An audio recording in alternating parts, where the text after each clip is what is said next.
Bonjour à tous et à toutes. Dans cette vidéo, on vous présentera notre projet, la conception d'un appareil d'électroporation. C'est un projet qui nous a été confié par le département génie biologique avec notre client industriel M. Pascal Dubessé et notre référent technique M. Christophe Pasquier. Comme plan, on vous présentera le principe du fonctionnement, une représentation par bloc et les différentes parties du projet. L'objectif de ce projet est de concevoir un dispositif d'électroporation, une méthode microbiologique qui consiste à appliquer un champ électrique puissant sur les membranes de cellules afin de les rendre poreuses et de pouvoir y introduire de l'ADN. Cette représentation par bloc regroupe toutes les cartes qui constituent notre dispositif et explicite les différentes connexions entre les différentes cartes. Donc, on peut par exemple constater que la carte commande ne forme pas que l'interface de l'utilisateur, mais elle sert aussi à commander les différents relais présents sur la carte condensateur, la carte alimentation et à commander aussi le thyristor qui sera éventuellement présent sur la carte déclenchement. C'est la carte alimentation qui est responsable de fournir du courant électrique à l'ensemble des composants du dispositif. Elle est chargée d'alimenter plusieurs blocs. Elle se compose donc de deux sorties, plus ou moins 15 volts pour contrôler les relais et les transistors, d'une alimentation plus 5 volts pour alimenter le microcontrôleur et d'une alimentation 230 volts courant continu pour alimenter les modules condensateurs. Les transformateurs ont comme rôle d'adapter la tension du secteur aux tensions souhaitées aux entrées de la carte en convertissant la tension alternative du secteur en une tension continue.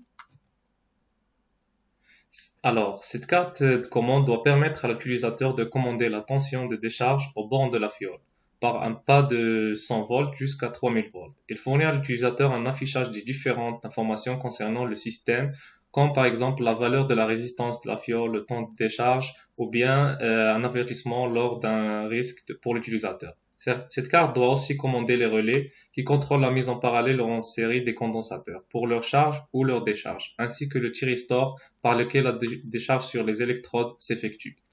La réalisation d'un prototype a été réalisée comme il est illustré sur la diapositive.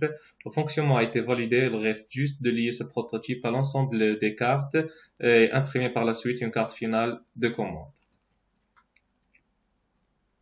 C'est au niveau de la partie puissance que l'on génère l'impulsion de haute tension d'environ 3 kV. La génération de cette impulsion est réalisée à partir de la charge puis la décharge d'un certain nombre de condensateurs. Chaque module fonctionne comme un doubleur de tension qui prend en entrée une tension de 325 volts et nous fournit une tension de 650 volts. Elle est composée de deux condensateurs et de trois relais, deux dédiés à la commande parallèle et un dédié à la commande série, ainsi que de deux résistances qui se mettent en parallèle avec les condensateurs après le moment de la décharge afin que les condensateurs puissent se décharger dans les résistances. Nous avons procédé par la suite à l'impression de deux modules condensateurs afin de valider en pratique la mise en charge et décharge des condensateurs. Lors de la charge des condensateurs, les relais liés à la commande parallèle sont fermés. Nous pouvons constater sur la figure à gauche que la tension affichée sur le multimètre prenant la valeur de la tension de la sortie est la même que celle affichée sur l'alimentation, donc 25 volts. Ce qui prouve que la mise en parallèle des condensateurs est bien effectuée. Sur la figure à droite, on remarque que la tension mesurée est 4 fois la tension affichée sur l'alimentation, ce qui prouve que la mise en série des condensateurs est aussi bien effectuée. Après avoir validé ce fonctionnement, nous avons commencé à augmenter en tension en passant de 50 à 250 volts avec un pas de 50 volts. Et au bout de 250 volts, nous avions bien pu avoir une tension double de 500 volts lors de la mise en série. Quant à la carte de déclenchement, c'est celle qui contient le thyristor qui prendra la décharge qui provient de l'ensemble des modules condensateurs afin de l'appliquer à la fiole. Elle est aussi connectée à la carte commande vu que c'est la carte commande qui se charge de commander ce thyristor. De ce fait, notre thyristor doit être capable de supporter 3000 volts. Nous avons opté pour le thyristor suivant qui satisfait nos critères. Et merci pour votre attention.